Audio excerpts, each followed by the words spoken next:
Lúcia e Berta poderiam tentar de tudo, mas se a energia deles não estivesse atraindo esses fatos, nada aconteceria. Lívia estava banhada em lágrimas quando perguntou.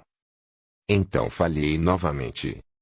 Você não falhou, apenas fez as mesmas coisas que deram errado no passado. É preciso entender que somos donos do nosso destino, responsáveis por tudo o que nos acontece. São nossos pensamentos, nossas necessidades, crenças e atitudes que criam todas as situações que vamos enfrentar. Não existe fatalidade, nem um Deus que fica nos impingindo desgraças e sofrimentos. Tudo é criação nossa. Quando o ser humano perceber isso, além de fazer tudo sempre dentro das leis cósmicas, jamais alimentará pensamentos negativos, pessimistas, ódios e rancores. A felicidade tem o preço da consciência tranquila, mas, infelizmente, nem todos querem pagá-lo. Lívia entendeu. Percebeu que fora responsável, mas não ia mais se culpar. A partir dali, lutaria para construir sua harmonia interior, dia após dia. Abraçou Carlos, em seguida Rodolfo e finalmente os filhos. Em prece, agradeceu a Deus pela compreensão das coisas e pediu forças para continuar a jornada evolutiva de sua alma. Finalmente estava em paz. Audiolivro realizado pelo canal Surya Chand Audiobook. 30.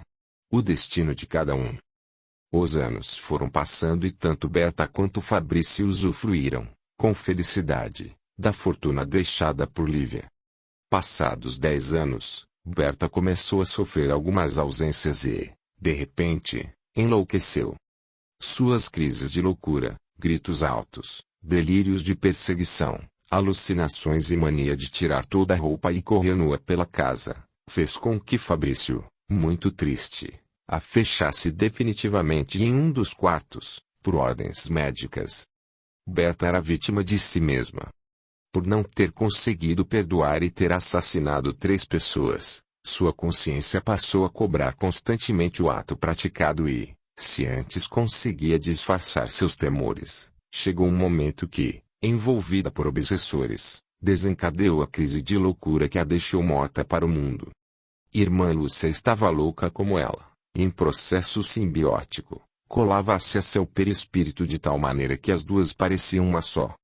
Espíritos das trevas, interessados em fazê-las de cobaias em suas experiências, aguardavam ansiosos que Berta desencarnasse para levá-la, juntamente com irmã Lúcia a um laboratório do astral inferior, onde passariam por terríveis experiências.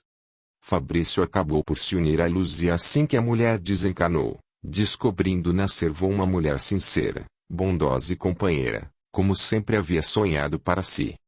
Não houve um dia sequer, desde que Lívia e as crianças morreram, que eles não se juntassem no imenso oratório rogando por suas almas. Muitos anos se passaram até que todos regressaram ao astral. Marina, a mentora da colônia que eles habitavam, chamou-os e disse-lhes o que poderia lhes acontecer na próxima encarnação. Haviam de se reunir novamente, desta vez no Brasil, para tentarem a reconciliação e se amarem mutuamente. Foi com esperança no coração que todos aceitaram as normas estabelecidas e, dentro dos limites, escolheram os desafios que iam enfrentar. Depois que a reunião terminou, Lívia e Carlos saíram de mãos dadas por um dos imensos jardins que circundavam o parque e foram se deitar sobre linda grama, olhando as estrelas que cintilavam no céu. Como é imensa a bondade divina que, mesmo vendo todos os nossos erros, ainda nos permite este momento de ventura, onde podemos viver o nosso amor. Disse Carlos emocionado. Sabe que na próxima reencarnação levaremos mais de 50 anos para nos encontrar. Será que teremos paciência para escolher a solidão afetiva até lá? Questionou Lívia, preocupada. Traremos a vontade de ter um grande amor, mas ninguém que apareça em nosso caminho vai nos completar. E, mesmo que apareça, a relação sempre vai dar errado e terminar. Foi isso que rogamos aos mentores que façam por nós. Afinal, não podemos nos envolver em relações desnecessárias, criar laços com pessoas que não temos afinidade em nome da pressão ou da carência emocional. Sei que Deus vai nos amparar. Cansei de errar e ele está vendo o meu propósito. O meu também. Lívia e Carlos calaram-se emocionados. Apesar de todos os erros, se Deus havia permitido que ficassem juntos é porque o amor que os unia era verdadeiro e eterno. Beijaram-se com carinho e, abraçados, murmuraram uma prece. Deus de infinita bondade e misericórdia, permita sempre que o teu amor invada nosso coração para que possamos agir no bem, na honestidade e no amor. Muito erramos, Senhor, por sair do caminho certo, por não termos escutando nossa alma, por termos vivido mais para o mundo do que para ti.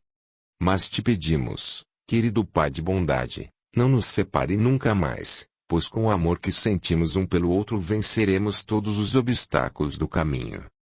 Eles não podiam ver, mas ao redor estavam espíritos iluminados, mensageiros de Deus, banhando-os em luzes de harmonia. Dali em diante, seguiriam o caminho correto da redenção, encontrando a felicidade, que só o verdadeiro amor é capaz de proporcionar. Nota do autor espiritual: os personagens se reencontram novamente. Alguns reencarnam com o mesmo nome: Carlos, Rodolfo, Nicole, Amaro, Luzia e Berta. Os outros têm seus nomes mudados: Lúcia agora Lucélia, Lívia é Virgínia, Caio é Caio, Ricardo é Germano e Henrico é Marília. Parte 2. No presente. 1. Todos reencarnam. Era alta madrugada quando o telefone começou a tocar insistentemente na mansão dos Cerqueira de Lopes. Luzia, a governanta, levantou-se bocejando, tentando vencer o sono e, ao mesmo tempo, o medo, pois sabia que só uma pessoa ligava àquela hora para a mansão. Temerosa, atendeu. Mansão dos Cerqueira de Lopes, boa noite. Logo a voz fina e irritante de Lucélia se fez ouvir. Queridinha, você sabe que aprecio as formalidades do mundo civilizado, mas comigo não precisa chegar a tanto. Vamos pular essa parte. Naturalmente, você deve imaginar por que liguei, não é? Luzia tinha verdadeiro horror de Lucélia, a chefe daquela família, por esse motivo ficou alguns minutos em silêncio sem saber o que dizer. Na verdade, tudo o que dissesse iria desagradar-lhe, pois ela tinha gênio forte e não possuía o dom da paciência. Pensou rápido e respondeu o que achou mais conveniente. Acredito que a senhora ligou para avisar que está chegando ao Brasil. Vejo que continua mantendo o pouco de inteligência que possui. Avise Virgínia que estarei desembarcando no galeão amanhã, às 4 da tarde. Naturalmente, a quero me esperando ao lado de meus filhos. Mande que vá de limusine. Tudo bem, senhora. Vou mandar preparar o quarto de hóspedes. Lucélia sorriu irônica ao dizer. Não, querida. Estou viajando acompanhada. Peça a Virgínia para reservar uma suíte presidencial no Copacabana Palace. Eu sei que sua memória não é lá essas coisas, mas espero que não esqueça de nada. Caso contrário, vai se ver comigo.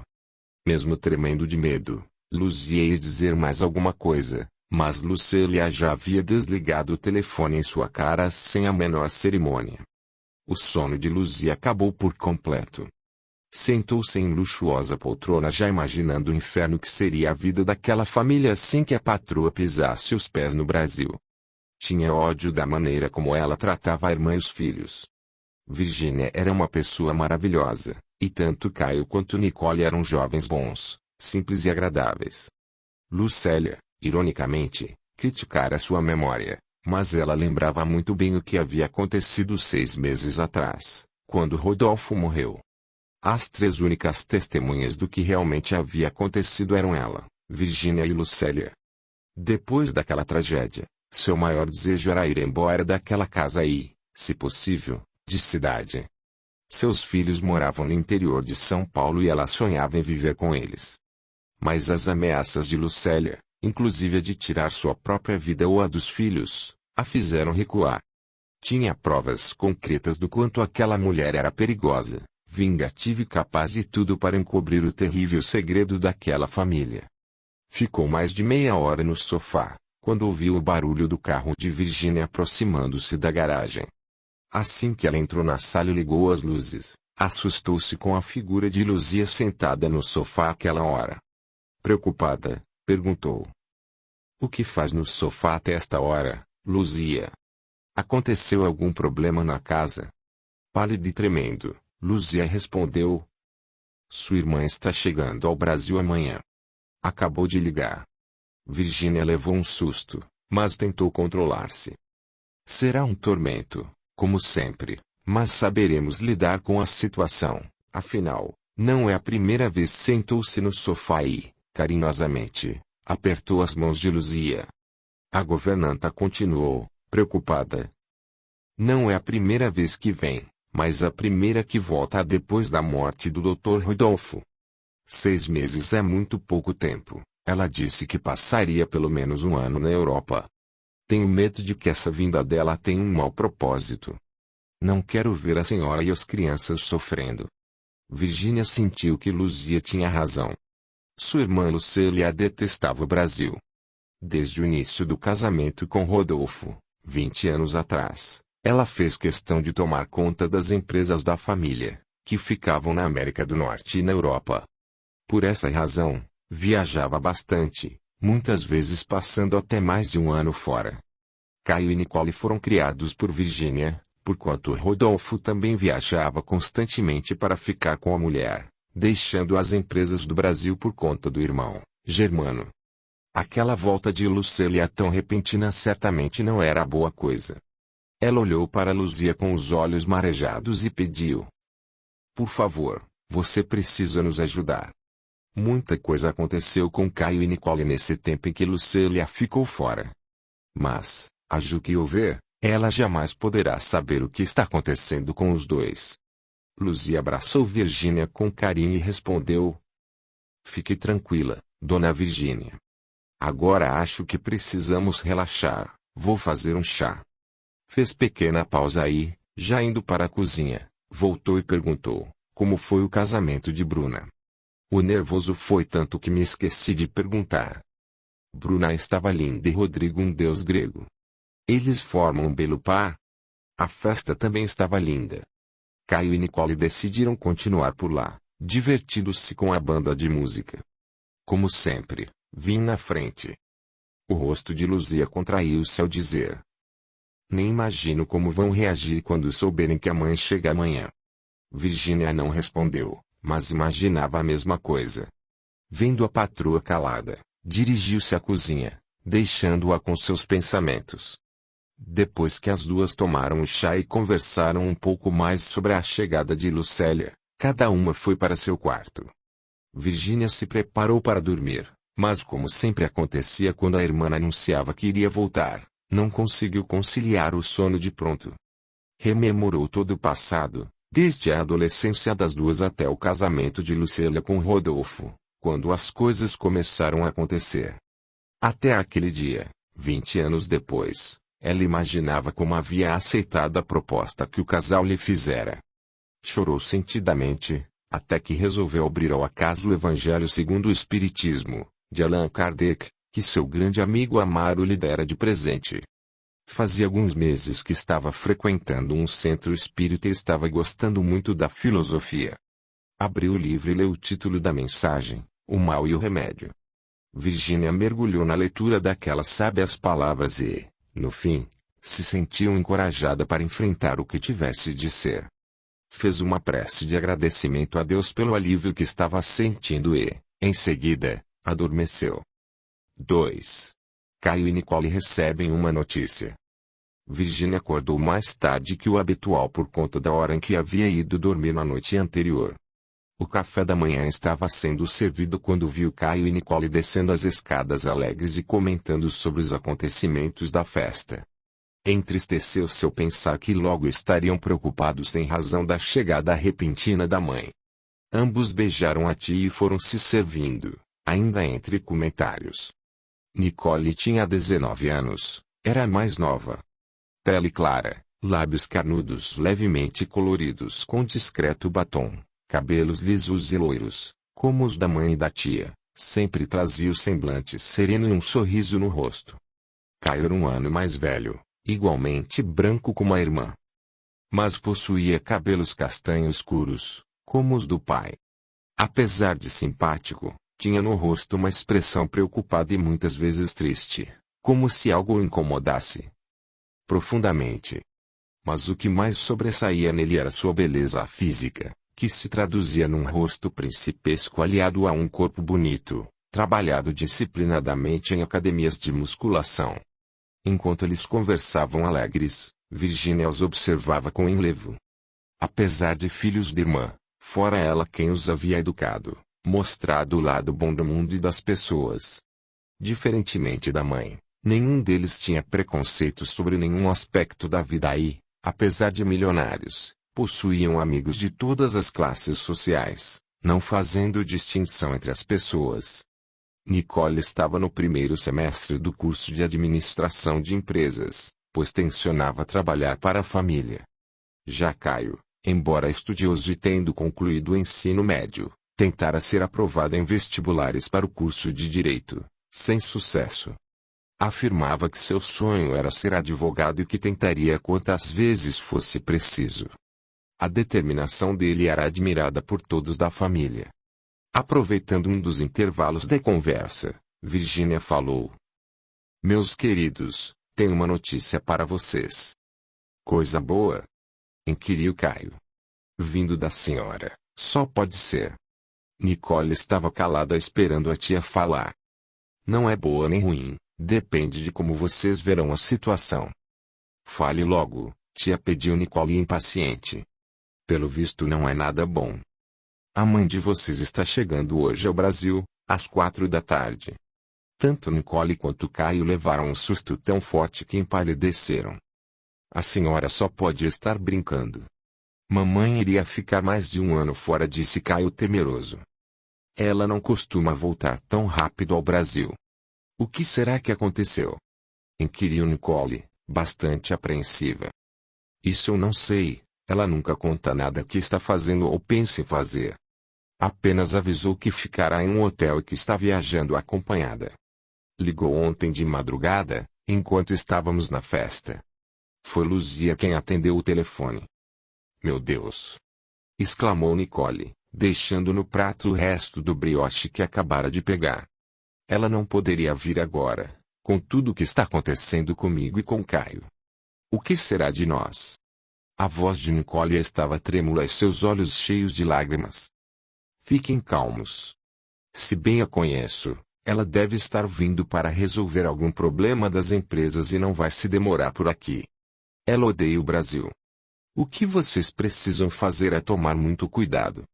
Se Lucélia souber o que está acontecendo, não sei o que será capaz de fazer." Virginia fez uma pausa e, com voz altiva, disse: "Mas, desta vez, não vou ficar passiva. Se ela descobrir alguma coisa e tentar prejudicá-los, não vou deixar." Os dois, tocados pelas palavras da tia, levantaram-se para abraçá-la. "Tia, temo que a senhora não consiga fazer nada por nós. Sei que tem medo de nossa mãe, coisa que nunca entendi", afirmou Caio com receio.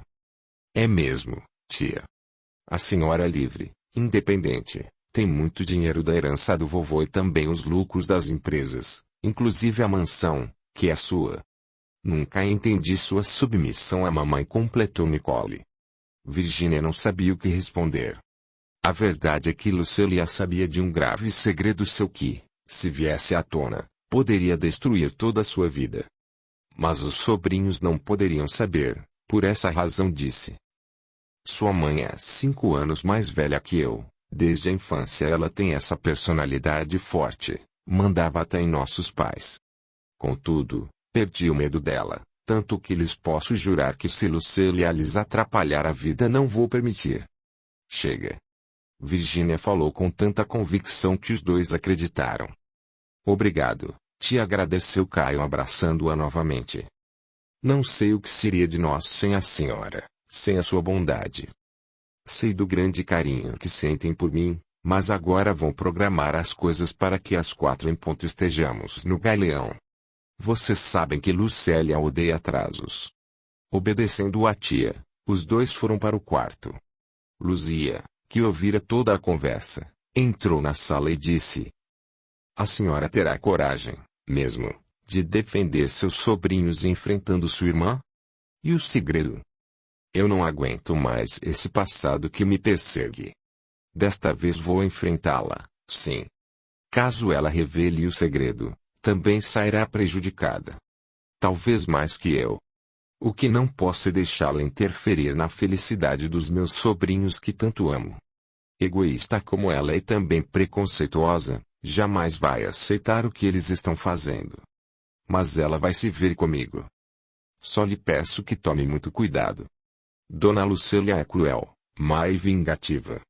Temo por sua felicidade. Não se preocupe, Luzia. Sei cuidar de mim.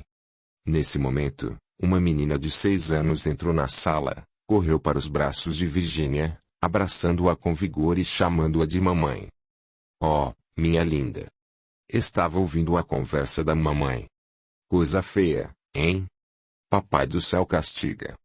A menina, com sorriso terno, olhou-a e perguntou. É verdade que aquela bruxinha vai voltar? Luzia e Virgínia gargalharam pelo tom inocente com que Berta havia dito aquelas palavras. Vai, sim, mas você é uma criança gentil, educada e não vai fazer malcriação como da última vez, quando colou chiclete em seu vestido. Tem de me prometer, hein? A menina sacudiu a cabeça em tom afirmativo e pediu. Mamãe, quero sorvete, sorvete de morango. Vá com Luzia que ela lhe dá quantos sorvetes quiser. Oba, oba! Expressou-se a pequena Berta radiante, seguindo para a cozinha com Luzia. Enquanto estava sozinha na sala, Virgínia meditou em como fora feliz sua ideia de ter adotado Berta. Ela era uma mulher de 50 anos e nunca havia tido sorte no amor. Desde a adolescência, mesmo bonita e atraente, nunca havia conseguido um namorado. O tempo foi passando, e alguns que apareceram sumiram em poucos dias. Ela foi ficando só e acabou por se acostumar com a solidão, mas havia dias em que o sentimento a tomava com muita força e ela chorava às escondidas. Porque todos tinham a chance de ter um amor, serem felizes, menos ela. É claro que o fato de ter criado os sobrinhos a preencheu bastante, mas sentia falta de um companheiro com quem dividir a vida, os pensamentos, os pequenos e grandes problemas do dia a dia. Foi aí que resolveu adotar uma criança, para amenizar o vazio que ia em seu coração. Caio e Nicole já estavam criados, saíam muito, e ela passava a maior parte do dia naquela mansão imensa e vazia.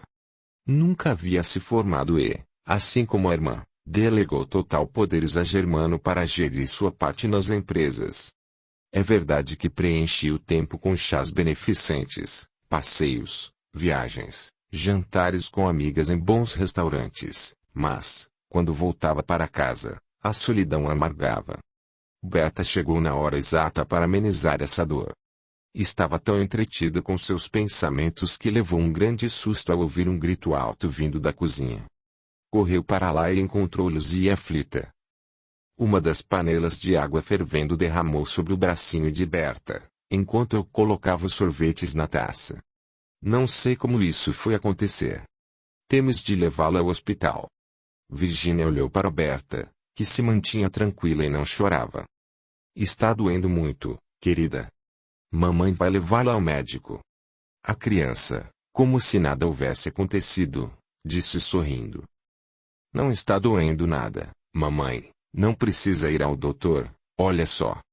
Passou a mão pelo braço que estava vermelho e, de fato, não sentiu dor. Virgínia estranhou. Perguntou a Dolores, cozinheira-chefe. A panela estava fervendo mesmo. Sim, senhora. Mas não foi culpa minha. Quando eu vi, a menina já estava puxando o cabo da panela, falou Dolores, com medo de ser demitida. Sei que não foi sua culpa. Berta é muito levada. Perguntei para ter a certeza, pois ela não está com dor. Estranho, não é, senhora? Indagou Dolores. Virgínia não respondeu. Pegou uma pequena toalha que Luzia lhe oferecia e acabou de secar a menina, levando-a para o quarto. Lá chegando, observou melhor e viu que tinha uma grande mancha vermelha no local onde a água havia caído. É estranha sem sensibilidade, Luzia, disse Virgínia, preocupada. Amanhã vou levá-la a nosso médico de confiança. Será que há algum problema nos nervos? Creio que não, senhora. A menina está mexendo normalmente a mão e o braço. Preocupada, Virgínia deixou Berta com Luzia tomando sorvete e foi para o seu quarto. Precisava esquecer um pouco aquele problema para se preparar para outro muito pior, a chegada da irmã. 3. Lucélia chega. O avião que trazia Lucélia Cerqueira de Lopes até o Brasil aterrissou no aeroporto do Galeão com 15 minutos de atraso. Lá estavam Virgínia, os sobrinhos e o chofer da limusine esperando-a, como acontecia todas as vezes que ela regressava ao país. Em poucos minutos, Lucélia surgiu acompanhada de um rapaz alto, moreno claro, olhos verdes, porte atlético, que empurrava o carrinho com as bagagens. Caio e Nicole apressaram-se a abraçá-la e, em seguida, Virgínia. Como é bom vê-los! Exclamou Lucélia com certa afetação. Confesso que são as únicas coisas que ainda me prendem a esta terra triste e longe da civilização que vocês chamam de Brasil. Como estão todos? Muito bem, querida irmã, ponderou Virgínia, disfarçando a apreensão.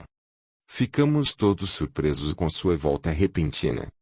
Minha volta repentina teve um bom motivo. Mas, antes de falar qualquer coisa, quero apresentar a vocês Pierre, meu novo companheiro. O susto foi geral. Havia apenas 6 meses que Lucélia enviuvara e aquele rapaz era jovem demais para ser companheiro de uma senhora de 55 anos. Lucélia percebeu a estranheza que causou e disse: Ora, não venham me dizer que não vão cumprimentar Pierre apenas porque ele é alguns anos mais novo que eu. Refeitos do susto, eles cumprimentaram Pierre, que, muito simpático, respondeu-lhes em português. Lucélia esclareceu. Pierre é francês, mas viveu alguns anos no Brasil quando a família estava em crise, por essa razão aprendeu esse nosso horrível idioma. Confesso que detesto ouvir essa língua, mas, já que estamos aqui, falemos o português. O humor de Lucélia era lúgubre demais para alguém achar graça. Ela continuou. Por favor, meu amor, acenda meu cigarro. Lucélia colocou um cigarro importado numa piteira, enquanto Pierre o acendeu solícito, e ela continuou, vamos indo que eu detesto ficar nesses aeroportos. Daqui a pouco aparece um monte de mendigos, assaltantes, drogados, e eu não quero gastar minha beleza com esses probleminhas de terceiro mundo.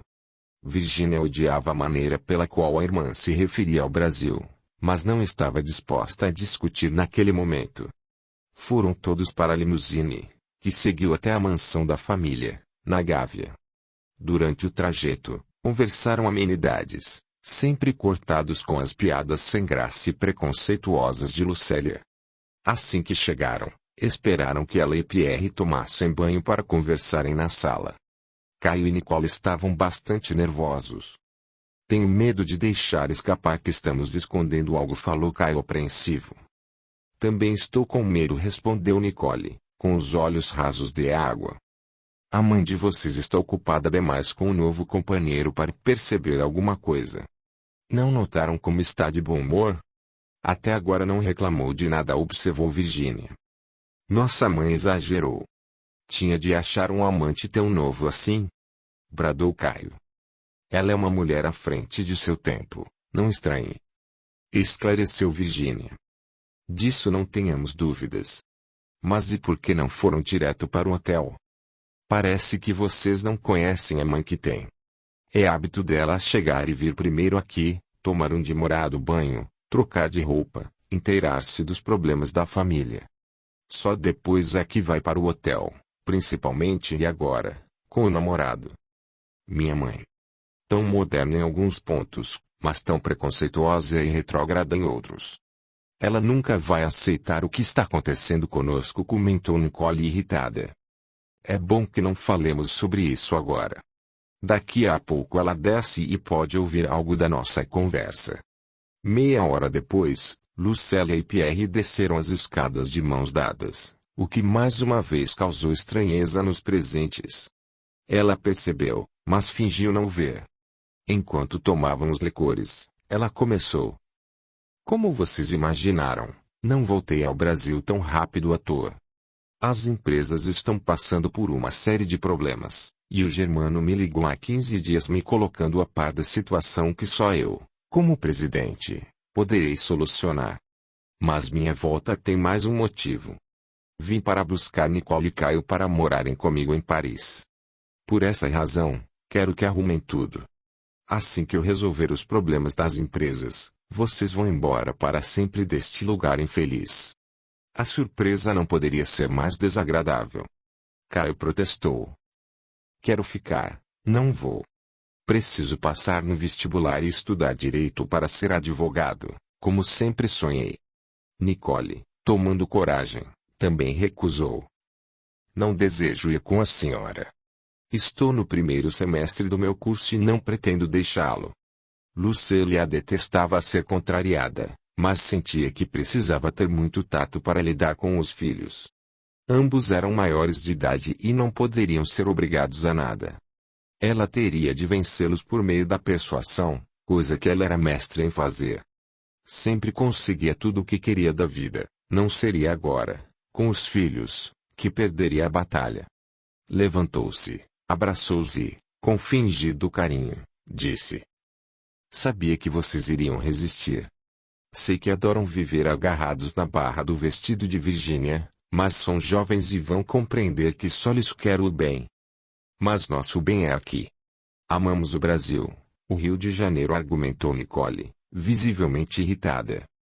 Ora, minha filha, vocês nasceram e foram criados aqui, neste balneário que chamaram de Rio de Janeiro, mas foram inúmeras vezes à Europa para perceber a diferença brutal. Não é possível que dois jovens inteligentes, ricos, como vocês, troquem a civilização por uma tribo indígena. Pensem bem. Os cursos universitários no Brasil são os piores do mundo, exagerou Lucélia. Aqui, quando se sai de uma faculdade, já se está com 6 anos de atraso no que diz respeito às atualidades do próprio curso. Não acredito que seja assim, Lucélia ponderou Virgínia. Você é suspeita, não pode falar assim do nosso país, está exagerando e sabe disso. Cale-se, Virgínia, bradou Lucélia em tom ríspido. Quem é você para dar opiniões sobre um país do qual nem conhece as leis? Pensa que não sei que seu interesse é só em revistas de fofoca, novelas, chás beneficentes, caridade, dentre essas outras coisas fúteis do mundo. Você não conhece a realidade deste país mais do que eu. Não quero que meus filhos continuem aqui sob hipótese nenhuma. Antes o Rodolfo era vivo e não queria que os filhos ficassem longe dele indo estudar fora, mas agora ele morreu e eu sou a mãe. Está decidido. Assim que resolver meus problemas com Germano, voltaremos para Paris. E se nós não quisermos ir? Perguntou Caio com certa altivez. Vocês vão pensar melhor e verão que a mãezinha de vocês tem razão.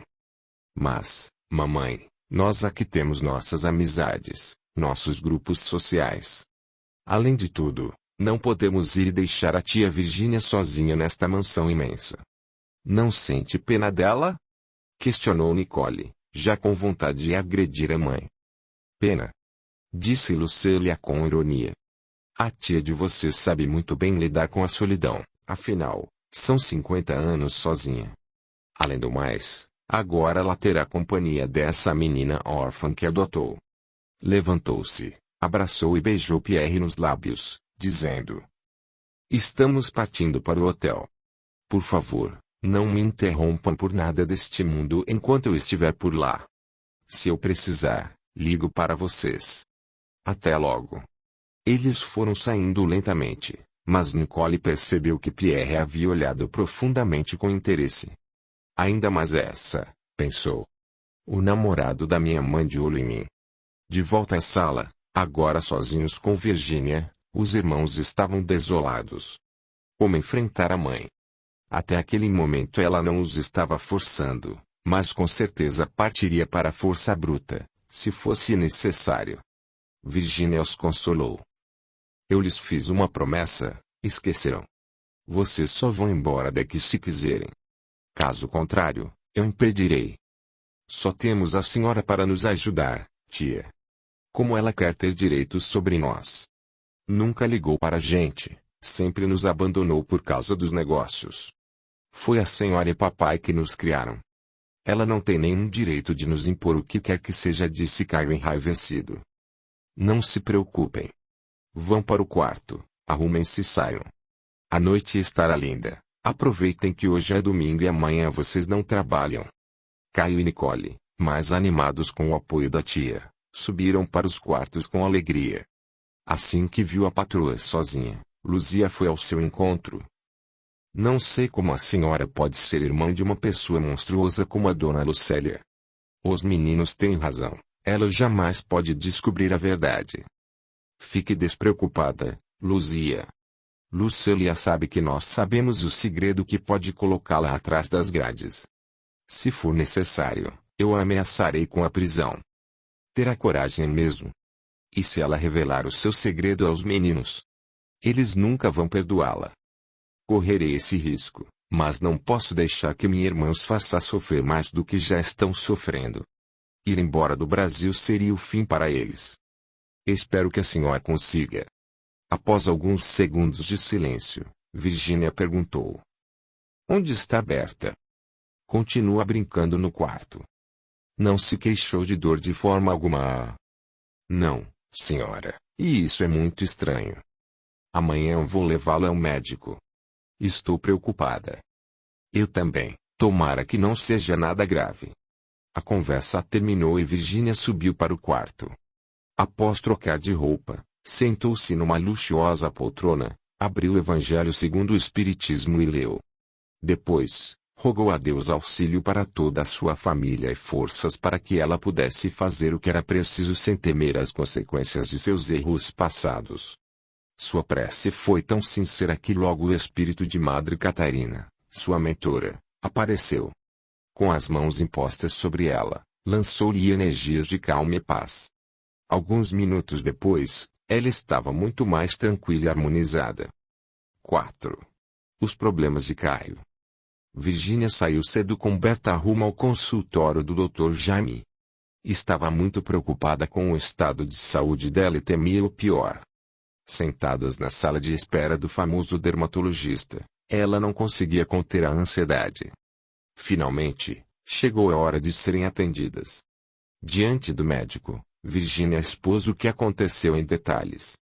O experiente especialista começou um minucioso exame no braço da menina, e depois por todo o corpo.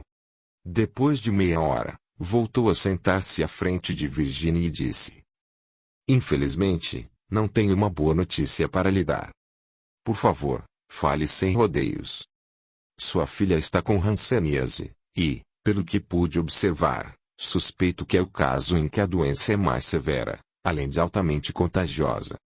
Virgínia já imaginava aquilo, mas a constatação dita pelas palavras claras do médico fez com que ela ficasse tomada de verdadeiro terror. Sem querer, deixou que lágrimas sentidas escorressem por sua face. O médico ponderou. Não precisa ficar desse jeito, Virgínia. A hanseníase é uma doença grave, com certeza, mas hoje em dia em quase todos os casos, existe cura. Se for tratada adequadamente com o rigor que o problema requer, tenho quase certeza de que ela vai se curar. Apesar das palavras de conforto do médico, Virgínia continuou sob o impacto do choque. Meu Deus! Por que isso foi acontecer justamente com minha filha? O senhor disse que o caso dela parece ser o mais severo da doença e que é altamente contagiosa. Como vou viver com ela a partir de hoje? O médico pensou por alguns segundos, depois disse: Não existem mais hospitais de isolamento para pessoas com esse problema. Na fase terminal da doença, caso o paciente não obtenha cura, ele é levado para isolamento em qualquer hospital que tenha a estrutura. Mas a senhora está sendo muito precipitada e antecipando os fatos. Sua filha pode estar com a manifestação mais grave da doença, mas há cura também para a maioria desses casos. A doença está no início, o que aumenta ainda mais as chances de cura. Não temo por mim, que a amo como se fosse minha verdadeira filha, mas comigo moram meus 2 sobrinhos empregados. Berta terá de ficar isolada de todos eles? Perguntou Virginia, com extrema angústia. Isolada não é bem o termo, mas afastada. É claro que toda sua família deve ficar sabendo para evitar atitudes que promovam o contágio. O médico disse todas as atitudes que deveriam ser tomadas e finalizou. Minha experiência garante que se trata de hanseníase, mas preciso ter a confirmação por meio de exames laboratoriais. Vou prescrevê-los e, quando estiverem prontos, a senhora me traz o mais rápido possível. Berta precisa começar o quanto antes o tratamento. Virginia apertou a mão do médico, saiu da sala e, quando olhou para Berta, que a esperava do lado de fora, não conteve o pranto. A menina aproximou-se. O que foi, mamãe? O doutor brigou com a senhora? Não, querida. São coisas de gente velha, que você não entende por ser muito novinha. E o que eu tenho no braço? Vi quando o médico colocou a luzinha e percebi que há uma mancha vermelha. Não foi sujeira com tinta. Quanto mais Berta falava, mais Virginia sentia a vontade de chorar. Controlou-se. O médico disse que você está com um probleminha na pele que aparecem manchas e no lugar delas você não sente dor. Foi por esse motivo que não sentiu nada ontem, quando água fervente caiu em seu braço. E como vou ficar boa? Indagou a criança ainda inocente. Ele vai passar uma pomadinha que vai fazer com que melhore. Agora vamos para casa e no caminho vamos tomar uma grande taça de sorvete. Berta sorriu alegre e elas partiram. Virginia indagava-se o porquê de aquilo estar acontecendo com sua filha. O que ela ignorava era que Berta estava recebendo o resultado de sua ação da vida passada, quando matou Lívia, Caio e Nicole queimados.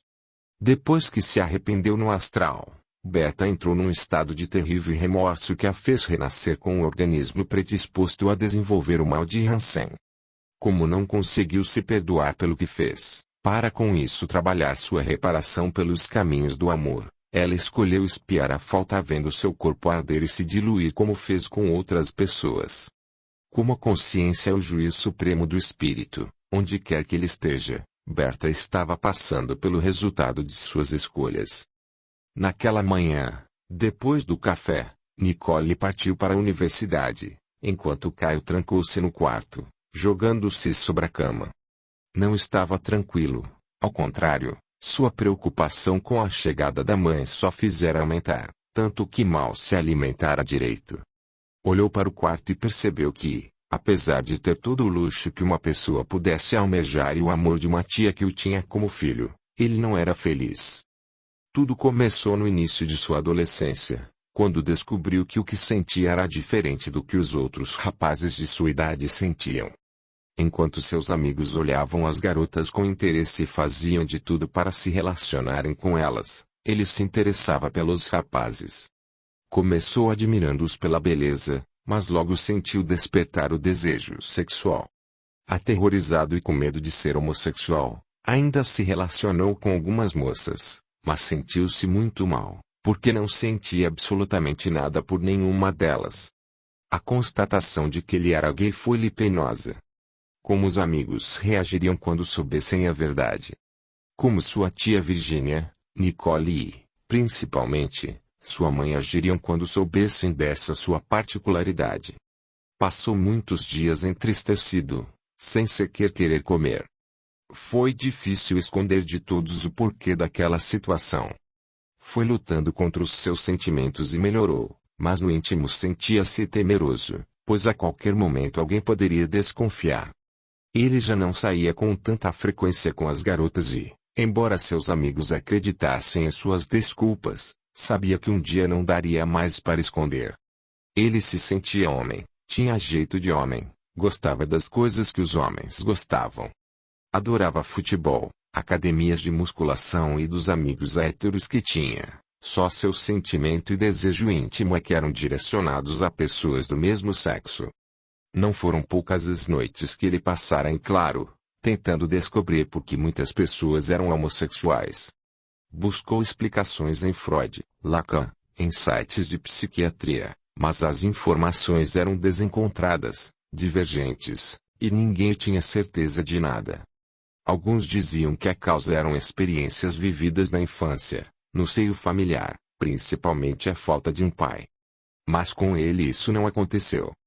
Sua infância foi sem problemas, e seu pai, Rodolfo, era-lhe amigo constante, indo com ele a todos os lugares e até mesmo acompanhando-o a partidas de futebol no Maracanã. Só quando ele estava com 8 anos é que o pai passara a viajar com mais frequência. Mesmo assim, quando regressava, ambos ficavam todo o tempo juntos, trocando confidências. O pai sobre as viagens, ele sobre suas brincadeiras e seus estudos. Definitivamente, aquela teoria não correspondia ao seu caso. Virginia o havia criado muito bem, sem excesso de mimo, apoiando-o, mas sem fazer dele um homem dependente e inseguro. Além de tudo, não gostava das coisas que as mulheres apreciavam, tais como costuras, bordados, pinturas, novelas, nem tinha nenhum traço feminino em sua personalidade. Desistiu de entender o porquê, só sabia dizer que ele era um homem que gostava de homens. Estava pensando naquelas coisas quando o celular tocou. Seus olhos brilharam, era Fernando, seu namorado e grande amor de sua vida. Foi depois dele que tudo começou a se modificar. Conheceram na academia e logo estavam amigos. Na amizade descobriram que tinham mais em comum do que imaginavam e acabaram namorando. Caio estava extremamente feliz com aquela relação, mas, por outro lado, tinha certeza de que sua mãe faria um circo de horrores quando descobrisse. Era por esse motivo que se sentia infeliz. Lembrou-se de quando contou a verdade para sua tia Virginia e de como ela fora compreensiva. Falou-lhe que, apesar de não saber o porquê de algumas pessoas serem homossexuais, ela tinha certeza de que não era nenhuma doença, desvio ou vício. Disse-lhe que o amor independia do sexo e que o apoiaria sempre. Depois que começou a namorar Fernando, levou-o várias vezes até casa e todos lá sabiam de sua relação. Nicole não tinha nenhum preconceito, saía com os dois para festas, cinemas, bares e até mesmo Luzia o admirava. Apesar de não ser um homossexual assumido, suas constantes saídas com Fernando e a falta de uma namorada fizeram com que rumores começassem a circular pelo Rio de Janeiro. Diziam, a boca pequena, que o herdeiro do Cerqueira de Lopes era homossexual e que Lucélia, ao saber, certamente iria deserdá-lo. Preocupado com essas e outras coisas, Caio atendeu o celular. 5. Os problemas de Nicole. Nicole, um pouco ao fim de assistir às aulas, pretextando fazer uma pesquisa para um novo trabalho, saiu da sala e dirigiu-se à biblioteca. Precisava de silêncio. Entrou, pegou um livro qualquer, sentou-se e, enquanto o folheava sem interesse, ficou pensando em como fazer para convencer a mãe. Ela não iria para Paris sob hipótese alguma. Não gostava da Europa, mas sim do Brasil. Via seu país de forma muito diferente da mãe. Acreditava que, apesar da corrupção e dos problemas sociais que assolavam a maioria, um dia tudo mudaria, principalmente quando as pessoas tomassem consciência de que eram elas, e não os governantes, que criavam o destino da nação. Além disso, o Brasil era um país onde reinava a alegria, o povo era otimista e trabalhador, e não um bando de preguiçosos como Lucélia fazia questão de salientar. Ela queria permanecer para contribuir com as empresas da família e por um Brasil melhor. Pensou no namorado e entristeceu-se ao constatar que ele seria o grande pivô do seu confronto com a mãe. Luciano era um jovem bonito, atraente, estava se formando em educação física e dava aulas de karatê, jiu-jitsu e musculação na academia que Caio frequentava. Foi lá que o conheceu, quando deu carona ao irmão e este a chamou para conhecer a academia. O encanto foi imediato e recíproco, e logo começaram a namorar. Luciano não tinha nenhum problema, mas para Lucélia ele tinha o pior de todos, era negro. Nicole sabia o quanto a mãe tinha preconceito contra negros, índios, amarelos e tudo o que fosse diferente dos europeus, o povo que ela considerava o mais superior do mundo. Fechou o livro e continuou pensando. Como faria para enfrentar a mãe? Não adiantava tentar encobrir a verdade, pois ela descobriria. De qualquer forma, ela iria enfrentá-la e mostrar que sabia muito bem guiar a própria vida. Saiu da biblioteca e foi ao jardim. Sentou-se num banco e ligou para Luciano, que prontamente atendeu. O que deseja tão cedo, meu amor? Preciso muito falar com você. Pode me pegar na faculdade agora. Luciano sentiu que a namorada passava por algum problema sério. O que está acontecendo? Perguntou preocupado. Não quero falar por telefone. Você vai demorar muito para passar por aqui? Acabei de sair do banho, e estava me vestindo, mas só tenho aula na academia às 10. Até lá temos muito tempo para conversar. Passo aí em 20 minutos. Quando Luciano desligou o celular, sua mãe, Leonor, que ouvira toda a conversa pela porta entreaberta, entrou no quarto dizendo: Essa moça não tem mais o que fazer, não? Como tem a coragem de ligar para você uma hora dessas sabendo que você trabalha? Luciano sabia o quanto a mãe era implicante e provocativa, por esse motivo resolveu não lhe dar ouvidos. Estou acabando de sair. Deseja alguma coisa do centro? Posso lhe trazer, se quiser. A mulher soltou chispas de ódio pelos olhos e disse: Está desviando o assunto. Se essa tal de Nicole está ligando uma hora dessas, é porque deve ter desistido de estudar. Eu sempre soube que ela estudava só para se mostrar. Essas filhinhas de rico não precisam de estudo, são bancadas pelos pais bilionários. Agora, se ela pensa que vai ocupar o tempo livre usando e abusando de você, está muito enganada. Eu não permitirei. Luciano não aceitou a provocação da mãe, pegou sua mochila e saiu batendo a porta. Enquanto ligava o carro, comprado com sacrifício e muitas prestações, ainda pôde ouvir a voz estridente da mãe gritando: Filho ingrato que não ouve o que a mãe zelosa diz. Como teve coragem de terminar um namoro tão bom com Débora, uma moça direita, para se misturar com essa rica arrogante, que só pensa em usá-lo, abusar e depois jogá-lo fora. Vendo que o filho nada disse que realmente havia saído, Leonor enxugou as falsas lágrimas que deixara cair e, com ódio no coração, disse para si mesma: Tenho de fazer alguma coisa para separar esse casal. Mas o quê? Deus há de me ajudar. Em seguida, dirigiu-se à cozinha, sem esquecer um minuto sequer o namoro do filho com Nicole. Quando Nicole entrou no carro, Luciano percebeu que o problema era mais sério do que ele imaginava. Ela estava bastante pálida e suas mãos e lábios tremiam. Apressou-se em dizer: Não sairei daqui sem que você me diga o que está acontecendo. Aqui não, Luciano, por favor. Vamos para um lugar menos agitado. Não. Estou preocupado e não vou levá-la a nenhum lugar sem saber o mínimo do que a preocupa. Por acaso está doente? Vendo que o namorado não ia ceder, Nicole disse: Minha mãe voltou ao Brasil. Este é o problema. Luciano não entendeu. O problema é sua mãe ter voltado. Mas você deveria estar alegre com isso. Por esse motivo que lhe peço para irmos a um lugar mais sossegado. Você precisa saber coisas sobre minha mãe que eu nunca tive coragem de lhe contar. Depois que souber de tudo, verá que tenho razão para estar preocupada. Luciano deu partida no carro. Alguns minutos depois, parou numa bela praça arborizada e ambos se sentaram num dos muitos bancos do jardim. Vamos, conte-me tudo, pediu Luciano com calma. Realmente sei pouco sobre a senhora Lucélia Cerqueira de Lopes. Sei que é multimilionária, gosta de viver no exterior, ir a bons lugares, frequentar boas festas e, pelo que você diz, gosta muito de trabalhar para manter o patrimônio da família. O que pode haver de mal numa pessoa assim? Sua tia é uma mulher maravilhosa, logo, sua mãe também deve ser. Nicole pegou em suas mãos, olhou-o séria, e disse: Você só sabe de minha mãe o superficial. O que eu disse é o que a mídia fala.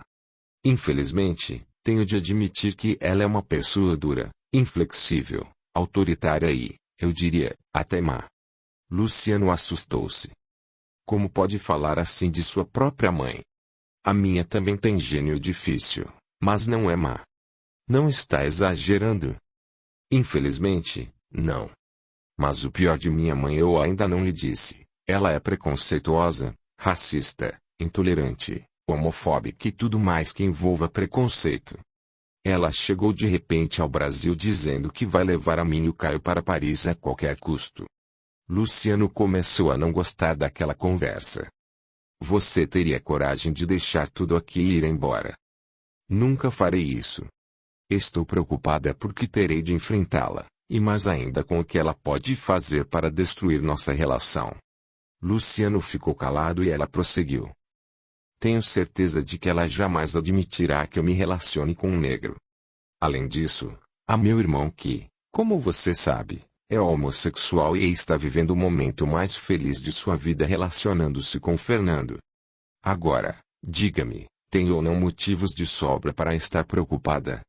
Nicole atirou-se nos braços de Luciano chorando sentidamente. Ele lhe afagou os cabelos e, com carinho, disse: Não se preocupe tanto, meu amor. Se você me ama de verdade, como eu a amo, lutaremos com todas as armas que nos forem possíveis. Há também a sua tia Virgínia. Foi ela quem os criou, tenho certeza de que vai ajudá-los também. Enxugando as lágrimas com um lenço que levava na bolsa, ela respondeu: Tia Virgínia nos prometeu, mas existe algo que faz com que ela sempre abaixe a cabeça para minha mãe. Sinto que ela teme por algum motivo muito sério. Tenho certeza de que ela guarda um segredo que mamãe sabe e a chantageia. Temo que essa ajuda não seja tão eficiente assim. Luciano a abraçou com mais força. Amava a Nicole com todas as forças de seu coração, o que menos queria era perdê-la. Mas não seria uma mulher maldosa e preconceituosa que conseguiria isso. Beijou-lhe o rosto e completou: Vamos esquecer um pouco sua mãe e nos distrair. Desmarco todas as minhas aulas de hoje e podemos passar o dia juntos. Que tal? Infelizmente, não posso. Minha mãe deve estar na empresa a uma hora dessas e, com certeza, à tarde passará lá em casa para voltar a conversar conosco. Se eu não estiver será pior. Tudo bem, disse Luciano, tentando ser o mais compreensível que podia. Mas me prometa que nada vai nos separar, que vamos lutar contra tudo e todos para ficarmos juntos. Eu lhe prometo. Abraçaram-se mais uma vez e Luciano conduziu Nicole até o carro, levando-a, em seguida, para a faculdade. Quando chegou à academia já estava atrasado e vários alunos estavam reclamando. Ele tentou fazer o possível para dar o melhor de si, mas depois do que ouvira da namorada não conseguiu. 6. Lucélia, chefe de uma zona umbralina. Lucélia dormia tranquila ao lado de Pierre após intensa noite de amor. Em certo momento, seu perispírito desprendeu-se do corpo físico e ela olhou atordoada ao redor. Não sabia o que estava acontecendo. Observou mais detalhadamente o local e reconheceu o quarto do hotel onde estava hospedada. Ia retornar ao corpo quando foi abordada por dois homens vestidos com trajes dos antigos soldados romanos. Demorou para a senhora sair do corpo desta vez. Pensávamos que a reunião iria ser adiada. Lucélia pareceu não entender o que ele lhe dizia, concentrou-se um pouco, e a cabo de poucos segundos exclamou: A reunião. Como poderia me esquecer? Ainda bem que vieram me buscar. Vocês sabem como os compromissos na Terra tomam todo o meu tempo. Mas jamais vou abandoná-los. Vamos. O soldado fixou e disse: A senhora, a nossa rainha, não pode chegar à reunião com roupas de dormir. Vamos colocá-la em traje de gala. Os dois espíritos passaram as mãos pelo corpo de Lucélia e, em poucos minutos, sua camisola desapareceu e deu lugar a um vestido requintado de rainha, todo em vermelho e preto. Por fim, um dos soldados colocou-lhe uma coroa de brilhantes e lhe deu um bastão. Lucélia olhou-o com desdém. Ainda bem que teve a sabedoria de lembrar-se desse detalhe. Quando vou aprender a plasmar minhas próprias roupas? Não se pode confiar nessa mente pequena de subalternos. Vamos.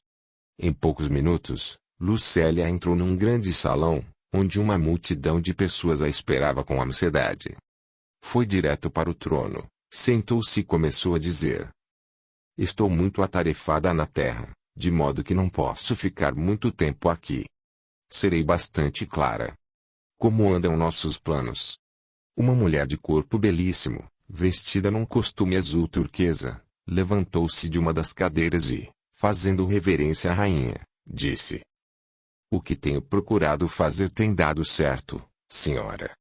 As mulheres casadas, às quais estamos ligadas, estão caindo em nossas sugestões e traindo seus maridos. O adultério feminino está cada vez mais espalhado e até na moda. Como a senhora mandou, também estamos estimulando as jovens a se entregarem aos homens sem pudores. Influenciamos, também, os homens para que as abandonem, para que elas saiam à procura de outros e outros, acabando por prostituírem-se." A mulher mostrou a Lucélia alguns papéis com gráficos, que ela examinou com prazer. Quando os entregou de volta, ela fez uma cara espantada. Era sempre penoso, para Lucélia, olhar o rosto de Carmen. Era uma mulher de formas belíssimas, que naquele ambiente servia sexualmente a homens e mulheres, e comandava espíritos em viagens à terra para estimular a prostituição e o sexo desenfreado. Mas, apesar do corpo de beleza grega, seu rosto era totalmente deformado, cheio de quimoses. Não possuía dentes e pela boca lhe escorria uma espécie de líquido fétido e escuro, que desagradava demais a Lucélia, que era amante da beleza. Entregou-lhe os papéis e disse: "Muito bem. Merece uma semana de descanso. Sei que está louca pelos prazeres, aproveite esses dias e extravase-os." Um a um, outros espíritos foram apresentando os relatórios de seus trabalhos à terrível mulher. Um apresentava o número de assassinatos que ajudara a induzir, outro mostrava o avanço da pedofilia que ajudara a aumentar e outro lhe mostrava o quanto a descoberta de novas drogas estava prejudicando muita gente. Muito satisfeita, Lucélia tornou: "Vejo que meu reinado vai muito bem. Mas preciso cuidar de minha família na terra. Jamais esquecerei o quanto eles me fizeram sofrer. Virgínia, Caius, Nicole e Carlos vão me pagar, centavo por centavo." Carmen tornou: "Lá na terra a senhora age como mãe zelosa, que busca o bem-estar da família. Mas nós sabemos que seu desejo é se vingar." Lucélia deu uma bofetada no rosto de Carmen e bradou: "Vingança não, sua meretriz. Vingança é a arma dos fracos. Eu quero justiça. Aprenda. O meu reino é todo baseado na justiça. Todas as pessoas que estamos colocando em sofrimento merecem passar pelo que estão passando. Mesmo as que não têm nada a ver com justiça pessoal merecem sofrer como eu sofro. Não suporto ver alguém feliz enquanto meu peito arde em sofrimento e angústia. Se sou infeliz, que todos sejam. Por esse motivo digo a vocês, meus súditos, continuem a induzir as pessoas aos piores atos. Quanto mais maldades, traições e vícios elas entrarem, melhor. Façam isso e serão recompensados. Agora, preciso ir. Tenho de acordar na terra e ir à minha empresa desmascarar Germano. Ele não sabe do que sou capaz." Dizendo isso, desapareceu imediatamente, acordando ao lado de Pierre sem se lembrar de nada que havia feito durante o sono. Sorriu ao pensar em como estava feliz ao lado daquele garotão que ela comprara a preço de ouro. Dirigiu-se ao banheiro e mergulhou no longo e demorado banho. 7. Revelações de Marília. Assim que chegou à empresa, Lucélia foi direto à sala de Germano, que tomou verdadeiro susto com sua presença. "O que foi? Está vendo alguma alma do outro mundo?" perguntou Lucélia, com ironia. Germano se refez e disse: "Que é isso, Lucélia? Vejo que seu senso de humor continua afiado. É que você aqui, hoje, para mim, é uma verdadeira surpresa." Ela deu de ombros e sentou-se. "Vim porque os relatórios de vendas das nossas empresas que tenho recebido em Paris não estão batendo com o que era esperado de lucro. De forma que, possivelmente, em breve estaremos sem liquidez. Quero horror maior que esse. O que está acontecendo? Por que estamos vendendo tão mal?" Germano jamais imaginara que Lucélia chegasse naquele momento com aquelas questões. As empresas que a família possuía no país eram ínfimas, se comparadas às internacionais, que ela mandava e desmandava, tendo todos os dados na hora em que quisesse.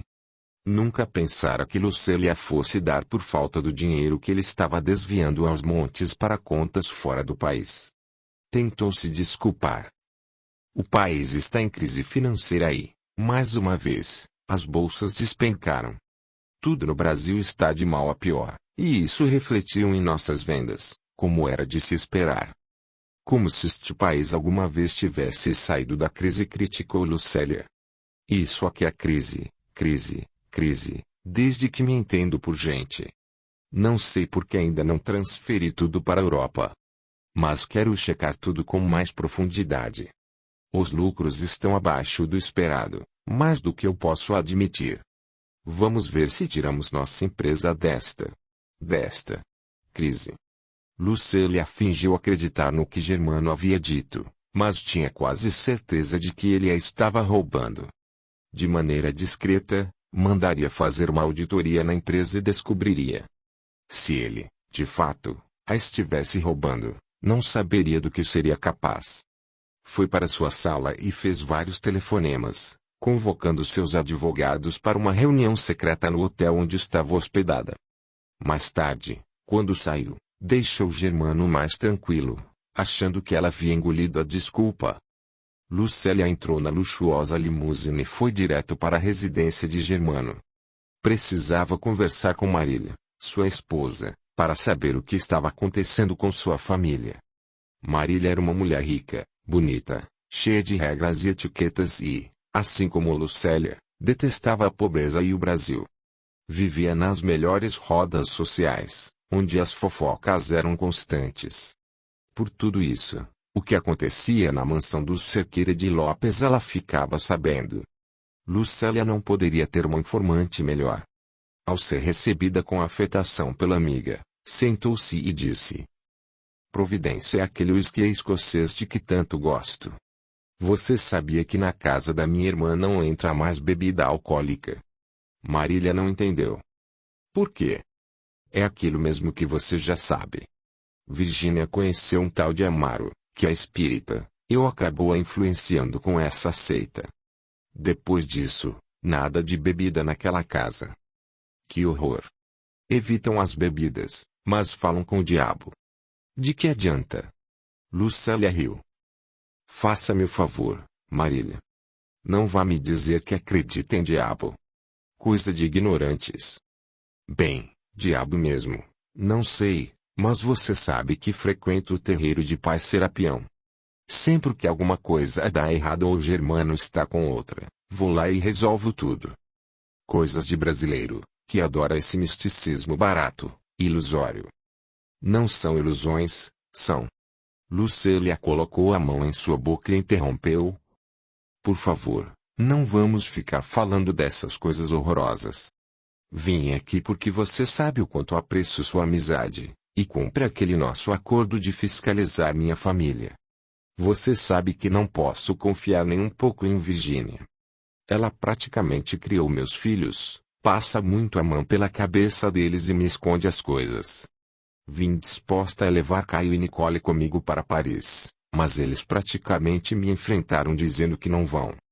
Marília fez cara de mistério ao dizer. Não acha que existe algo por trás disso? Lucélia percebeu que a amiga não havia dito aquilo à toa. Nervosa, perguntou. O que você está sabendo que eu não sei? Por favor, não me deixe mais aflita do que estou. E a vida de meus filhos? É claro que seus filhos têm grandes motivos para não quererem ir embora do Brasil, e também é óbvio que sua irmã jamais lhe diria. Mas eu, como sua amiga, vou lhe dizer, aliás, alertá-la. Lucélia não se continha de curiosidade e nervosismo. Marília continuou. Virgínia não lhe contou por que você iria fazer um terremoto naquela casa. Prepare-se, sua filha querida está namorando firme com Luciano, professor da academia de musculação onde seu filho se exercita. Só isso? Tudo bem que ser professor num país como este é decadente, mas não vejo nenhum mal, a princípio, a não ser que ele seja um caça-dotes, como se dizia no tempo da minha avó. Ele é pobre. Claro que sim, Lucélia. Quem nos tempos de hoje iria se sujeitar a ser professor num país como o nosso, que paga um salário de fome a essa classe? Só um pobretão mesmo. Lucélia torceu as mãos com impaciência. Então o que ele quer é o dinheiro de minha filha. Isso eu jamais permitirei. Acabarei esse namoro em 3 tempos. Mas esse é apenas um dos motivos pelos quais você não aceitará esse namoro. O pior você saberá agora, ele é negro. Lucélia pareceu não ouvir direito. O que você disse? Exatamente o que ouviu, ele é negro. Meu Deus! Exclamou Lucélia ruborizada. Como minha filha pôde ter se envolvido com uma pessoa dessa raça? Será que a educação que lhe dei não foi suficiente para ela ter aprendido que a miscigenação é uma coisa horrível e que nunca dá certo? Fez pequena pausa e continuou. Você sabe que não tenho preconceito racial, mas sou radicalmente contra a mistura de raças. Agora, sim, vou impedi-la de prosseguir esse namoro, custe o que custar. Como ela pôde fazer isso depois de toda a educação que lhe dei? Marília pigarreou. Desculpe, querida, mas não foi você que educou sua filha, ou melhor, seus filhos. Quem fez isso foi sua irmã Virgínia, que é muito liberal, moderninha demais para o nosso gosto. Tanto que está permitindo que seu filho Caio, seu príncipe, um rapaz lindo e educado, seja homossexual. Lucélia quase desmaiou ao ouvir aquilo. Pediu. Repita, por favor. Devo estar tendo uma alucinação. É isso mesmo. Existe um boato de que seu filho é gay e está tendo um caso com um amiguinho de turma. Minha filha Sabrina faz parte da turma deles e não me diria isso se fosse mentira. Lucélia levantou-se e começou a andar de um lado a outro. Como aquela tragédia poderia estar acontecendo em sua família? Há 6 meses, antes de Rodolfo morrer, tudo estava em paz. Será que ela estaria sendo punida por Deus pelos atos que obrigara a irmã a fazer no passado? Mas ela não acreditava em Deus. Então, o que estaria acontecendo? O ódio foi-lhe tão surdo que ela pegou um vaso de cristal, que se encontrava sobre o console, e atirou-o longe, gritando colérica. Nunca. Nunca permitirei que isso aconteça. Ela saiu transtornada, batendo a porta com força feito um furacão. Marília estava estupefata ante a reação da amiga, mas já esperava por isso. Só sentia pelo seu lindo vaso de cristal em formato de morango, que ela havia comprado na Suíça, ter se estilhaçado. 8. Virgínia, entre a cruz e a espada. Lucélia saiu da casa de Marília com muito ódio no coração. Mesmo desequilibrada emocionalmente, rodou pelas ruas do Rio de Janeiro durante mais de 1 hora. Precisava pensar. Era horrível, para ela, uma mãe tão importante, ter uma filha namorando um negro e, pior, um filho homossexual. Ela teria de impedir esses acontecimentos custasse o que custasse. Ela sabia que a homossexualidade não tinha jeito, mas jamais deixaria o filho ter uma relação com um homem. Compraria uma bela moça e o obrigaria a se casar com toda a pompa. Deveria viver assim até a morte. Quanto a Nicole, ela terminaria esse namoro por bem ou por mal. Naquele momento, sentiu ódio de si mesma por ter deixado seus filhos nas mãos da doidivana da irmã. Virginia tinha um pensamento muito avançado, e tudo para ele era normal. Nem parecia ter saído do mesmo meio social que ela. Lembrou-se do passado e refletiu que só uma pessoa sem moral como Virginia poderia ter aceitado sua proposta anos antes. Fora ela culpada pela perdição dos filhos. Tinha de agir com eles de maneira fria. Seus filhos em algo saíram a ela, tinham um temperamento forte e, se fosse bater de frente, eles não iriam agir como ela queria. Teria de acabar com a imoralidade dos dois por trás, sem que percebessem que ela tinha tido algo a ver. Mas Virginia não escaparia. Ela ouviria tudo o que precisava ouvir. Decidindo isso, foi para o hotel onde estava hospedada com Pierre e, ao chegar, encontrou-o assistindo à TV. Pediu que fosse para a piscina e ligou para a irmã. Virginia, venha imediatamente ao hotel onde estou hospedada. Preciso muito falar com você. Espero em meia hora. Estou ocupada, Lucélia. Meu amigo Amaro veio visitar-me e não poderei sair. O ódio subiu à cabeça de Lucélia com mais intensidade. Escute aqui, sua vagabunda. Mande esse macumbeiro embora daí agora e venha até o hotel, ou não responderei por mim. Já sei tudo o que está acontecendo com meus filhos. Ou você vem ou conto para eles quem é a titia que eles tanto amam. Lucélia desligou o telefone antes mesmo que Virginia pudesse dizer alguma coisa. Esta disfarçou a máxima contrariedade, pediu licença a Amaro, e seguiu para o hotel. Durante o trajeto, sentia-se segura. Lucélia não ia mais chantageá-la. Iria enfrentá-la para defender os sobrinhos sem ter medo das consequências. Ela já havia carregado por tempo demais o peso daquele segredo, e se era hora de os sobrinhos saberem a verdade, que fosse. Quando pensou nisso, sentiu uma ponta de tristeza e pensou, e se eles me desprezarem pelo que fui capaz de fazer? Seus pensamentos foram interrompidos quando percebeu estar diante do hotel. Subiu e, assim que entrou no quarto, ouviu. Como foi que teve a coragem de deixar que meus filhos se perdessem dessa forma? Pensa que eles são como você? Pensa que são imorais? A voz de Lucélia era ríspida, e Virginia não se recordava de tê-la visto tão exaltada antes. Em prece, pediu a Deus forças, não podia recuar. Com calma, respondeu. Nenhum de seus filhos está perdido ou imoral. Ao contrário, são jovens sadios, inteligentes e de bem com a vida. Você só pode estar brincando comigo. Como permitiu que Nicole namorasse um negro e que meu filho lindo se transformasse num homossexual? Você não soube educá-los. Como fui estúpida deixando-os aos cuidados de uma mulher como você. Mas eles ainda têm salvação. Vou acabar com tudo isso e levá-los para a Europa mais rápido do que você possa imaginar. Virginia continuou calma. Ser negro ou homossexual não é imoralidade. E você é a pessoa menos indicada para falar de moral por aqui.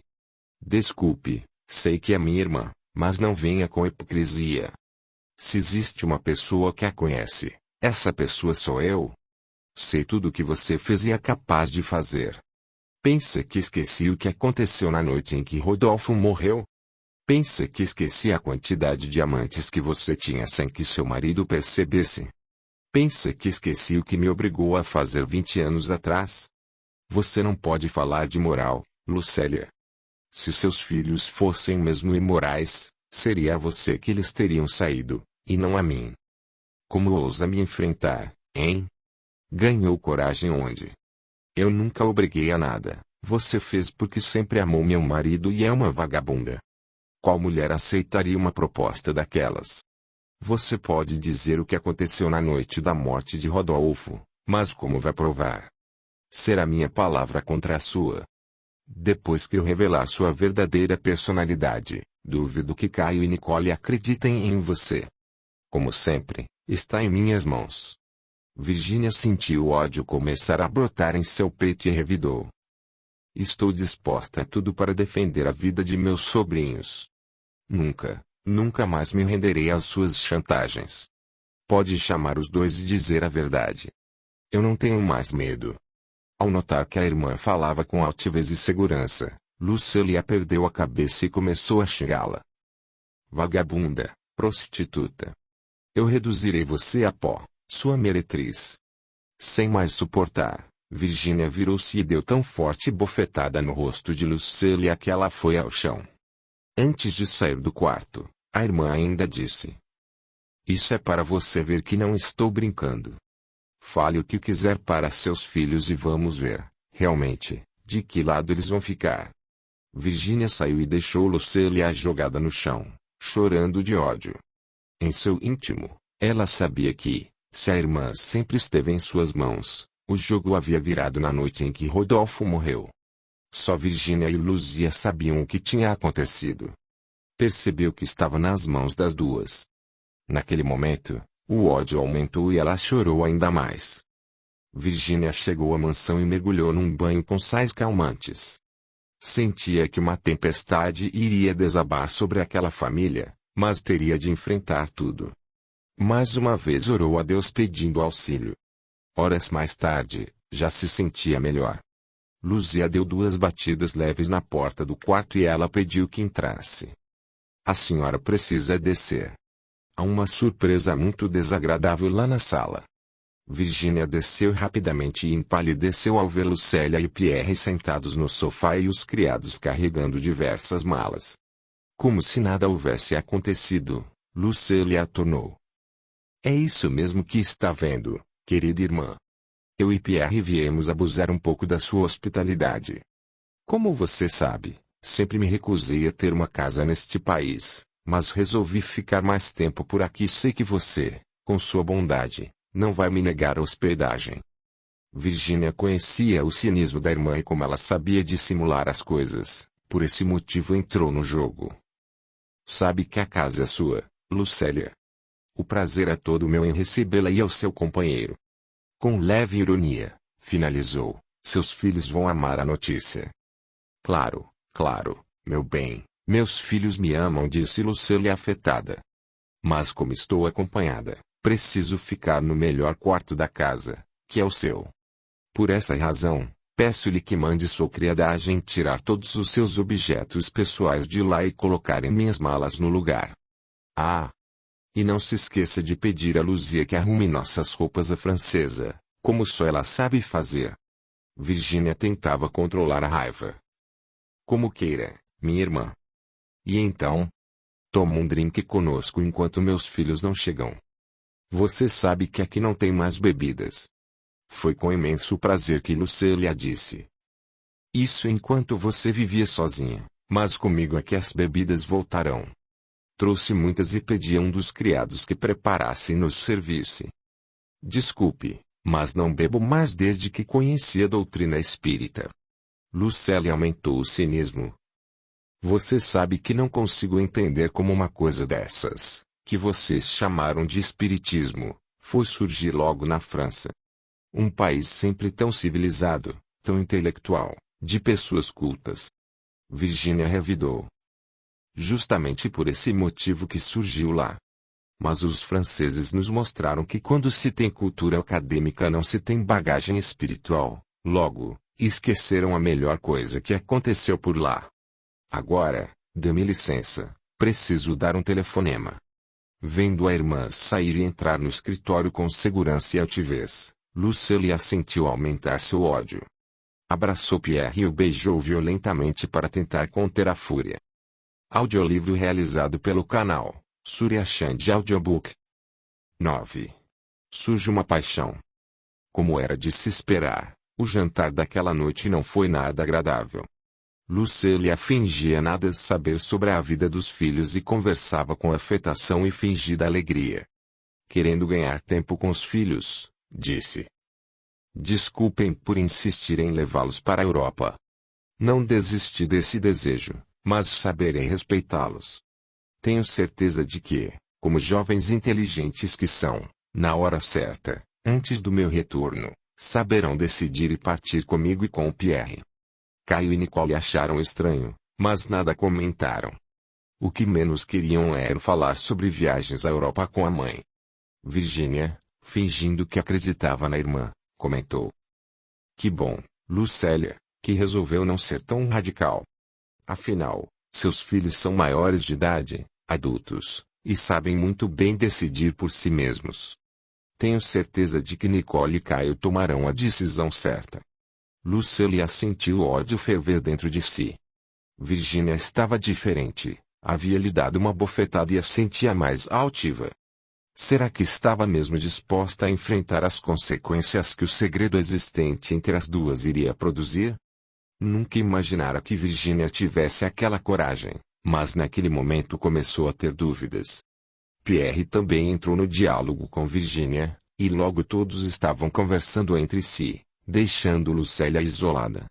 Aquilo a irritou profundamente. Levantou-se da mesa com falsa educação, dizendo: Vou me recolher, não quero sobremesa. Você vem, Pierre. Prefiro continuar um pouco mais conversando com seus filhos e Virginia. Importa-se, meu amor? Não, não. Fique à vontade. Tenho mesmo de dar alguns telefonemas importantes e prefiro fazer isso do meu quarto. Boa noite a todos. Lucélia não gostou da atitude de Pierre em não subir com ela, mas, ao mesmo tempo, sentiu-se lisonjeada em ver que o rapaz assumia publicamente que a amava. Mesmo sabendo ser uma mentira, que Pierre estava com ela apenas por dinheiro, ficava feliz ao ver um homem como ele, jovem, porte atlético, bonito, declarando-lhe amor. Após a sobremesa, todos passaram para a sala de estar e a conversa continuou agradável. Em dado momento, Pierre olhou para Nicole e pediu: Vamos dar uma volta no jardim? Os jardins desta casa são magníficos, e a senhora, Dona Virgínia, está de parabéns por saber cuidá-los.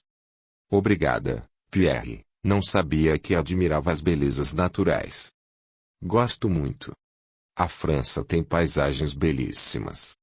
Já foi até lá? Aquela pergunta a deixou Virgínia constrangida. Havia ido algumas vezes para a França com Lucélia, mas em situações não muito agradáveis. Não queria se recordar. Disse apenas: Fui algumas vezes, mas confesso que prefiro a Itália, que me fascina, principalmente o sul. Acredito em reencarnação e tenho quase certeza de que já vivi por lá. Então, vamos. Pediu Pierre, dando o braço a Nicole. Quando estavam na porta, perceberam que Amaro estava chegando. Como vai, Nicole? Tudo bem, Amaro. Conhece o namorado de minha mãe? Não. Prazer. Prazer, respondeu Pierre lhe estendendo a mão. Meu nome é Pierre. Bem, Pierre, seja bem-vindo a esta família. Sou amigo de todos há muitos anos. Fico feliz que esteja se relacionando com Lucélia. Muito obrigado, Amaro. Virgínia está? Perguntou Amaro sorridente. Está sim, deixei-a na sala conversando com Caio. Irei até lá. Amaro entrou e Nicole, de braços dados com Pierre, começou a caminhar pelas alamedas floridas, verdes e perfumadas daquele imenso jardim.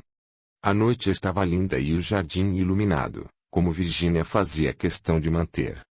Durante a noite, as luzes dos pequeninos postes mostravam toda a beleza da natureza bem cuidada. Aproximaram-se de uma frondosa árvore e sentaram-se num banco abaixo dela. Pierre comentou: Que noite linda! Sempre dizem que o céu do Brasil tem mais estrelas Rio. Parece que é verdade. Nicole olhou séria. Pierre, gostei quando me chamou para caminhar pelo jardim, precisamos ter uma conversa em particular. Sobre sua mãe. Não, sobre você. Pierre corou levemente. Sobre mim? Sim. Desde a primeira vez em que eu vi, notei que me olha de forma diferente. Com interesse, para ser mais direta. Pierre não esperava ouvir aquilo.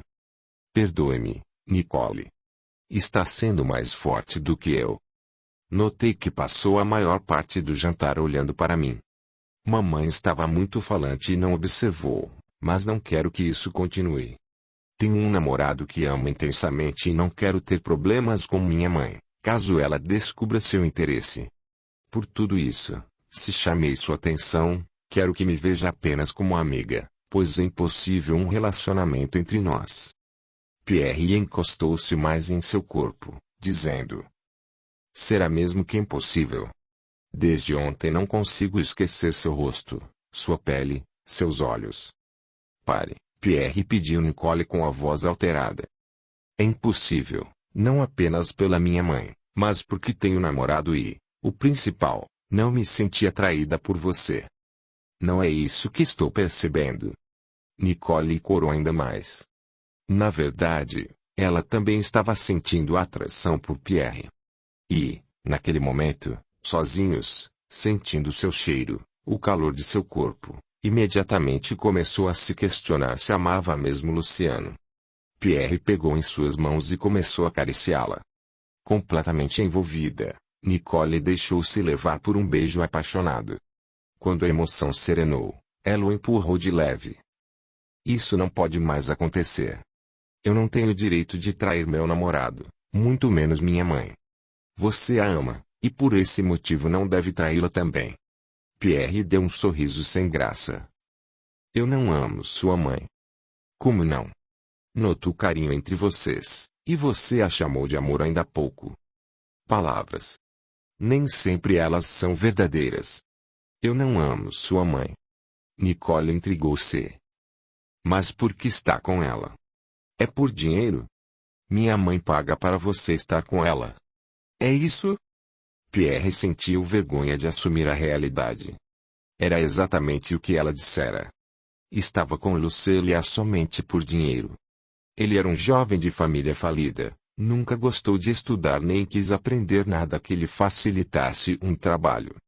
Então, começou a sair com mulheres mais velhas, recebendo dinheiro pelos instantes íntimos que passava com elas. Lucélia era uma de suas clientes, mas ela acabou se apaixonando por ele e pediu-lhe exclusividade, prometendo pagar todo o dinheiro que ele recebia por mês fazendo programas com as outras. Ele aceitou, até mesmo porque Lucélia o deixava livre para fazer o que quisesse durante o dia até em algumas noites em que ela estava ocupada com assuntos da empresa. Aqueles 5 meses de convivência já haviam rendido a ele um bom dinheiro. Mas como assumir para Nicole que ele era um gigolô? Pela primeira vez na vida, sentiu algo diferente por uma mulher. Sentia desejo de estar com ela, dividir sua vida, amá-la. Era isso. Pela primeira vez, estava amando. Diante do questionamento, levantou-se rapidamente do banco e disse: Eu não amo sua mãe, Nicole. Isso é tudo o que posso lhe dizer no momento. Com licença. Pierre saiu, deixando-a só com os pensamentos atribulados. O que ela estava sentindo por ele? Tinha certeza de que amava a Luciano com todas as forças de seu coração. Mas como, mesmo amando o namorado, estava tão envolvida por outro homem? Aqueles pensamentos deixaram-na confusa e ela resolveu entrar e ir direto para seu quarto. A conversa entre Amaro, Virginia, Luzia e Caio estava tão boa que eles não viram quando Pierre passou apressado e subiu as escadas, nem repararam que Nicole fez o mesmo. Já em seu quarto, ela continuava sem saber o que fazer. Como teve coragem de se deixar beijar por Pierre? Quanto mais pensava nele, mais percebia o quanto estava envolvida. O celular tocou e, pelo visor, ela pôde ver que era Luciano. Não estava com vontade de falar com ele naquele momento, por esse motivo deixou que tocasse várias vezes, até que ouviu o som característico anunciando que havia chegado mensagem. Ela abriu o celular e leu: Meu amor, sei que não pôde atender por um motivo justo. Saiba que a amo e neste momento meus pensamentos são para você. Te adoro e o que mais desejo é viver para sempre ao seu lado. Do sempre seu, Luciano.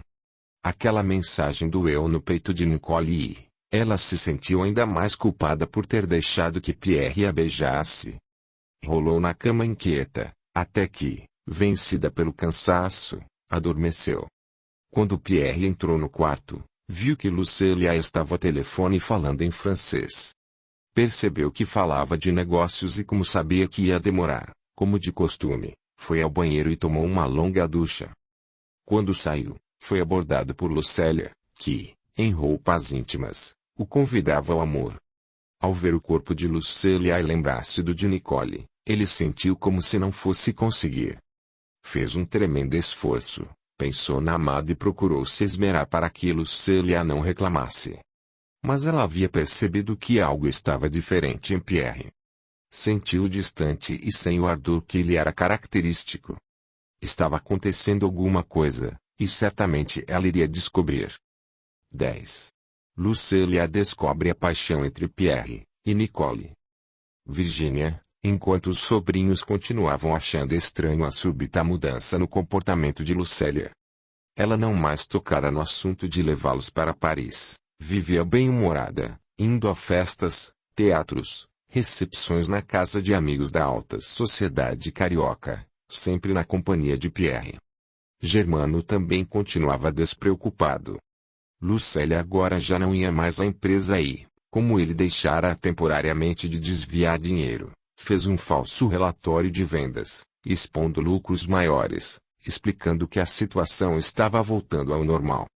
Pierre tentou, outras vezes, aproximar-se de Nicole, mas ela o cortou de vez, embora não parasse de pensar em seu rosto, em sua figura bonita e em seus gestos másculos. Nicole tinha certeza de que estava gostando do namorado da mãe, mas lutava com todas as forças que possuía para não se envolver com ele. O tempo foi passando e, numa manhã de segunda-feira, Lucélia estacionou sua limusine em frente à casa de Marília. O motorista foi até a porta, conversou com a criada e, em seguida, voltou para o carro dizendo: Dona Marília mandou dizer que já está vindo. Muito bem, vamos esperar. Depois de 5 minutos, Marília saiu de casa excessivamente arrumada, cheia de joias e óculos escuros no rosto. Lucélia achou um exagero, mas não disse nada. Assim que se acomodou, disse: Você tem certeza mesmo de que quer ir lá? E você acha que já fiz algo em minha vida sem ter certeza do que estava fazendo? Se pedi a você para me levar, é porque preciso saber como agir. Lucélia falou com certo nervosismo. É que ir até a casa de um pai de santo não é uma coisa muito comum para você, que não acredita nessas coisas. Olhe, querida, na situação em que me encontro, eu acredito até em Papai Noel, zombou Lucélia. Não sei se esse tal pai Serapião vai me ajudar, mas se ele for realmente o que você diz, tenho certeza de que sairei de lá com todas as informações de que preciso. O carro foi se afastando do centro, e Marília pediu ao motorista que parasse na entrada da favela da Rocinha. E aqui? Está vendo aquele sobrado? É lá que pai Serapião atende. Nos fundos há um terreiro onde ele faz os despachos. Poupe-me desses detalhes. Vamos lá. Elas desceram e seguiram pela rua. À porta do sobrado, uma moça alta, morena, cabelos encaracolados, com vários papéis nas mãos, sorriu ao ver Marília. A senhora demorou para vir desta vez. Pensei que tivesse se esquecido do pai Serapião. Não, querida, jamais esqueço o que ele faz por mim, mas desta vez a consulta não é para mim, mas para minha amiga. Fez um gesto com as mãos apontando para Lucélia.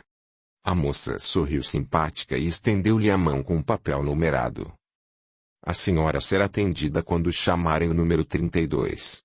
Sente-se lá e fique à vontade. A secretária lhe dirá quanto precisa pagar e... Lucélia interrompeu bruscamente e com agressividade falou. Escute aqui, mocinha, você não sabe quem eu sou, naturalmente. Se soubesse, não estaria me dando essa fichinha. Sou Lucélia Cerqueira de Lopes, uma das mulheres mais ricas e importantes deste país. Você acha mesmo que vou me sujeitar a esperar mais de 30 pessoas serem atendidas? Dizendo isso, rasgou o papel em pedacinhos e jogou no rosto da moça. Vou entrar lá e serei a primeira. A moça, sentindo-se humilhada, abriu caminho para que ela passasse e em pensamento disse: Ninguém me humilha dessa forma sem ter troco. Evocarei meu Exu e farei um trabalho para que essa mulher chegue ao fundo do poço. Naquele mesmo instante, por meio de sua mediunidade, ela ouviu. Não faça nada para ela, pois quem vai se dar mal é você. Essa mulher é um verdadeiro demônio, tem acompanhantes perigosos que podem nos reduzir a pó. Ninguém pode com ela. O melhor que tem a fazer é engolir a humilhação e esquecer. Sentindo um profundo pavor com o que ouviu, Suelen desistiu da ideia e foi recepcionar outro cliente que acabava de chegar. Ao entrar na recepção, Lucélia dirigiu-se à secretária. Bom dia, como é o seu nome? Thelma. A dona Marília já me conhece. Veio acompanhá-la? Não, vim me consultar. Obviamente que morando aqui neste fim de mundo e fazendo o que você faz não deve saber quem sou, pois então eu me apresento. Sou Lucélia Cerqueira de Lopes. Lucélia falou tudo sobre sua brilhante carreira como empresária e concluiu.